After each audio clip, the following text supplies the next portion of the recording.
it's the middle of December, and we're at the tail end of a long hunting season. We've had a lot of highs, but also a lot of lows.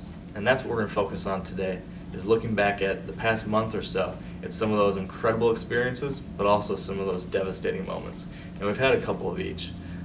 So we're going to kick things off where we left off last time, coming off of my incredible Iowa trip where I killed my best buck yet. And I headed back to Michigan, where right away I was encountering some big bucks, but kind of blowing it. And I'm back in Michigan. It's the afternoon of the 12th here, and it has been a wicked cold morning. I'm about as cold as I've been all year, but the deer are really moving this morning. I actually had a buck I called leader come in, follow my doe in front of me. And they burst into the field so quick that I wasn't able to get ready before they got right in front of me. I couldn't get my bow or anything, so I was sitting down, couldn't grab my bow. So I waited till that buck turned and started walking sort of away.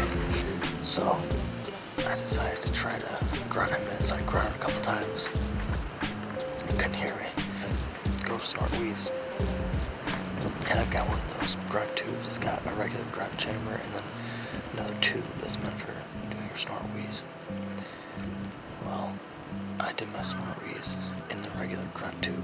I don't know what happened. I wasn't thinking. I just was acting. Well, it made a horribly loud noise and sounded crazy. And those deer just took off running right away.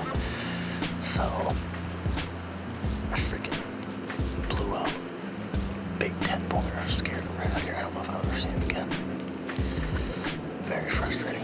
So since then I've seen a bunch of little bucks cruising, but no other shooters. So definitely disappointed in blowing it this morning. But hoping this evening we can see some more action. I don't get hypothermia up here, so we'll see.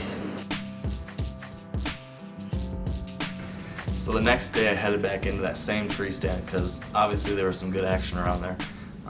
And again, had a nice big 9-pointer come out of that same swamp that the buck did the day before.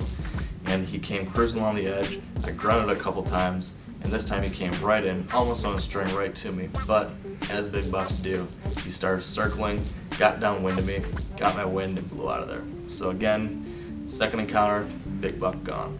So now, after seeing those two nice deer come out of the same swamp edge, and the week before I'd seen two other big bucks do the same thing, I realized I needed to relocate. So I actually moved my stand across that cut bean field into the swamp. So now it's day 3 on the swamp edge.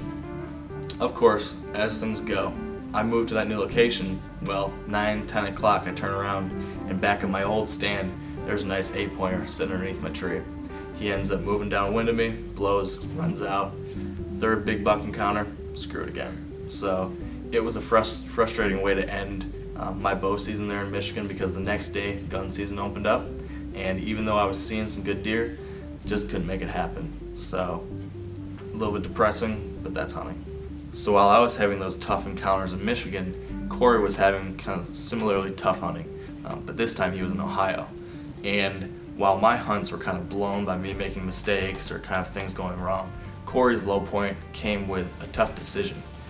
He headed down to Ohio, and on the first day of hunting, he was seeing a lot of deer, some younger bucks, and that evening, he ended up having a nice 8-pointer come right into the stand. He got some great footage of this deer and had several different shot opportunities. And in the moment, he wasn't sure what to do. First, he was like, okay, I'm gonna shoot it, then nah, not gonna, then should I shoot it? In the end, he decided not to shoot that buck.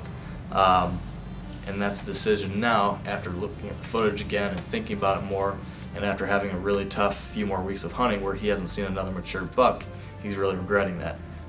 But that's another tough part of hunting, is making those split-second decisions and then having to live with it. You know, now he's a bit bummed about it, and all you can do is move on and keep hunting, but it's a tough one to swallow. So blown hunts or tough shot decisions, those are all a bummer. But the ultimate low point for a deer hunter, in my opinion, is when you shoot and wound a deer. Unfortunately, it is a reality of hunting. As we talked about last time, if you hunt long enough, it's going to happen. And unfortunately, it's happened to us a couple times here this year. Maybe some hunting DVDs or TV shows you've seen, they don't show a lot of shots where you wound a buck and don't end up finding him. But we're going to show you everything that happens, and we've had one of those seasons where just things haven't gone our way, and it's been, very disappointing, and for all the hunters that it happened to, pretty devastating, but it is what it is. So you saw a few weeks ago Stetson had that tough encounter. Last episode, Ross hit that nice buck in Iowa and we couldn't find him. And then again, soon after that, Ross was out there with his wife, filming his wife hunting, and Kendall had a great encounter with a nice Iowa 8-pointer. And then just again, things did not go the way that we would have hoped they would. She hit a nice buck and was not able to recover it. So I just shot a buck. He kind of surprised me. Came down my left side and was just right there all of a sudden. So I was able to take a shot at him, but he jumped the string a little bit, so his shot hit a little high. No blood, but the angle of the shot it didn't exit, so we probably won't have much blood to track, but we'll see. Hopefully we find something. So as disappointing as some of these things can be, it is nice sometimes when you can find a happy ending. And we do have one of those. As you saw a few weeks ago, Stetson shot that nice buck in Michigan and was not able to recover him with his bow. A couple weeks later, he got another chance at that buck during Michigan's gun season. And I'm excited to tell you that this time he was able to put the split brow 9 down. Well, it's November 17th here in Jackson, Michigan. I just spot and stalked a nice 9-point, what I believe is to be the split brow 9 that I hit a couple weeks ago with my bow.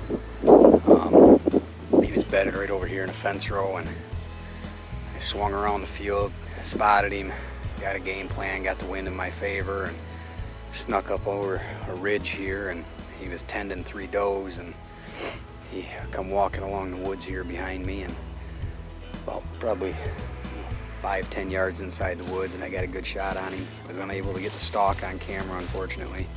Kind of a spur of the moment thing, so we're gonna go in here and track him, hopefully recover him here. I think he went down pretty quick, so let's see what happens.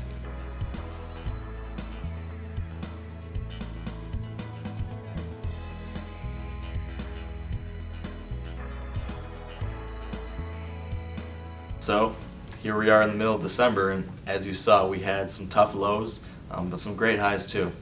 And that said, with a lot of the season behind us, there's still a lot still to go. And it's important to not call it quits yet. Keep going at it. And if you are going to be getting out there in the late season, while it's tough hunting, you can still have success. Just keep a couple things in mind. Number one, in the late season, food is king. So really focus on where those primary food sources are right now and form your strategy around those. So, scout from the road or set out trail cameras, do whatever you need to do to find out where those deer are feeding. And then once you know that, you need to be careful about the pressure you're putting on the deer. Your deer herd has been hunted for several months now, and they're not going to deal with, intense hunting pressure at this point. For example, lots of times this time of year, deer are going to bed closer to food sources because they're lazy, it's cold, they don't want to move a long extended distance between bedding and the food. So lots of times hunters will go in there and try to hunt the edge of a food source but actually bump deer. And I have a situation just like this on one of the properties I hunt. It's a cut bean field, and I typically like to hunt the edge of it in the timber there. This time of year, if I try to walk in there, the deer spook. So what I've had to do is actually take a real roundabout way, cut through some CRP, and actually belly crawl 200 yards through this grass to finally get up to a spot where I can hunt. But by going through that extra work, I can hunt those deer and they aren't spooked. So, moral of the story here is that there's a lot of season left, and you just need to hunt smart and hunt hard, and you can still get it done. So get out there, good luck, and stay wired to hunt.